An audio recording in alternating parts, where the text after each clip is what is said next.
чорабиниро муовини раиси шаҳри Душанбе Маъсума Муинӣ бо сухани ифтитоҳӣ оғоз намуда ба иштирокдорони фестивал паёми шодбошии раиси шаҳри Душанбе муҳтарам Рустами Эмомалиро ироа намуд. Мавсуф зимни суханронӣ аз ҷумла қайд намуд, ки фестивали байналмилалии эҷодиёти бадаии кӯдакон ва наврасони кишварҳои узви иттиҳоди давлатҳои мустақил Шукуфаҳои пойтахт бо мақсади фароҳам овардани шароити мусоид баҳри таҳким бахшидани муносибатҳои дӯстона байни кӯдакон ва наврасони соҳибистеъдоди ҷумҳурӣ ва кишварҳои узви иттиҳоди давлатҳои мустақил,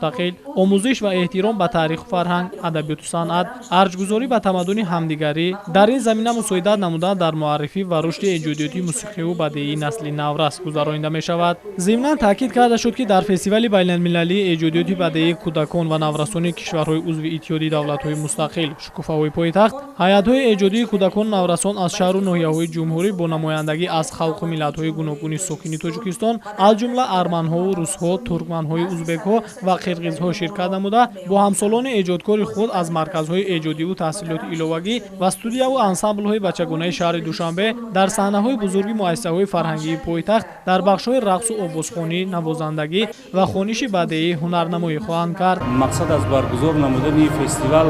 дарёфти чеҳраҳои истеъдодҳои нав байни кӯдакон ва наврасон амалӣ мегардад. Дар ин раванд иштирокчиёни бахшҳое ки дар 4 номинатсия иштирок менамоянд, шумораи онҳо ба 350 нафар расидааст ва онҳо дар бахшҳои навозандагӣ, сарояндагӣ,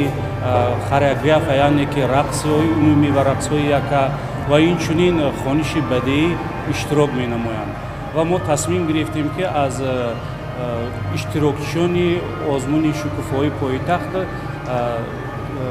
консерти сайёр ташкил кунем. Дар идома барои ширкаткунандагони чорабинӣ барномаи идонаи фарҳангӣ пешниҳод карда шуд. Фестивали байналмилалӣ тавонист 350 нафар кӯдакону наврасони эҷодкору соҳибистеъдоди кишварро дар пойтахти фарҳангии иттиҳоди давлатҳои мустақил шаҳри Душанбе сарҷам орад. Тибқи барномаи фестивал, ки 5 рӯз аз 6 то 10 декабри соли ҷориро дар бар мегирад, иштирокдорони он дар баробари ширкат дар бахшҳои интихобии фестивал, ки дар муассисаи давлатии маркази кӯдакон ва наврасонӣ назди сароясоти маорифи шаҳри Душанбе баргузор мегардад, инчунин аз боғҳои истироҳативу фароғатӣ, осорхонаҳо ва дигар муассисаҳои фарҳангиву таълимии пойтахт дидан менамоянд. қобил ба зикр аст, ки фестивали байналмилалии эҷодиёти бадеии кӯдакон ва наврасони кишварҳои узви иттиҳоди давлатҳои мустақил Шукуфаҳои пойтахт ҳамоиши байналмилалии эҷодиёти бадеии кӯдакону наврасон буда, он бо дастгирии бевоситаи раиси шаҳри Душанбе муҳтарам Рустами Эмомалӣ дар доираи нақшаи чорабиниҳои татбиқи барномаи байнидавлатии иттиҳоди давлатҳои мустақил Душанбе пойтахти фарҳангии иттиҳод 2021